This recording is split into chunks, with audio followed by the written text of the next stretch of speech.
द्रोणाचार्य ने भीम को भीम बनाया, युधिष्ठिर को युधिष्ठिर बनाया, नकुल और सहदेव तलवारबाजी में माहिर थे। अर्जुन की चर्चा सबसे ज्यादा होती है क्योंकि वो महान धनुर्धर थे, लेकिन धनुर्विद्या अलग चीज है। हर कोई धनुर्विद्या नहीं सीख रहा था ना, लेकिन शिक्षक ने वो दिया जो छात्र जिसके योग्य था।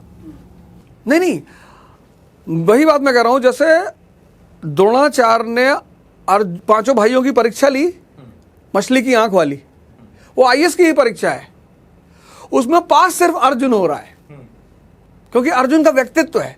परीक्षा सबकी हुई। अब युधिष्ठिर ने कहा कि मुझे पेड़ दिखाई पड़ रहा है, पत्ते दिखाई पड़ रहे हैं, चिड़िया दिखाई पड़ रही।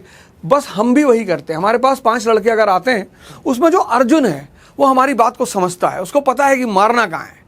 वो अर्जुन जीतता है, अगर उसकी महानता है वो हमें क्रेडिट देता है। लेकिन हम जैसे द्रोणाचार्य ने पांचों भाइयों को समान रूप से पढ़ाया, ऐसे हम भी सबको समान रूप से पढ़ाते हैं। आपका सबसे प्रिय अर्जुन कौन अब तक?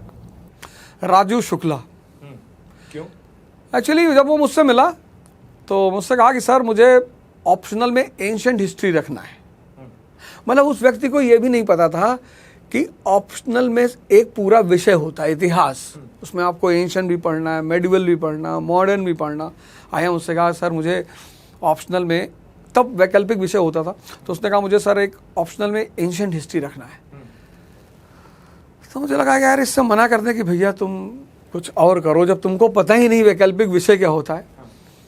और फिर उस आदमी ने तैयारी की, मैंने उससे कहा कि तुम्हारी ऐसी ऐसी कमियां हैं, और फिर वो तीसरे या शायद चौथे अटेम्प्ट में यूपी में डीएसपी हुआ।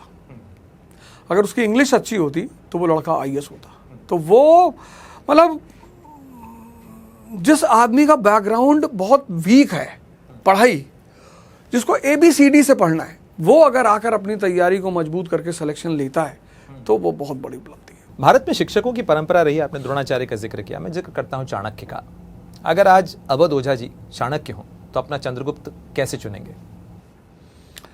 व्यक्तित्व में 2 चीजें होती हैं, मतलब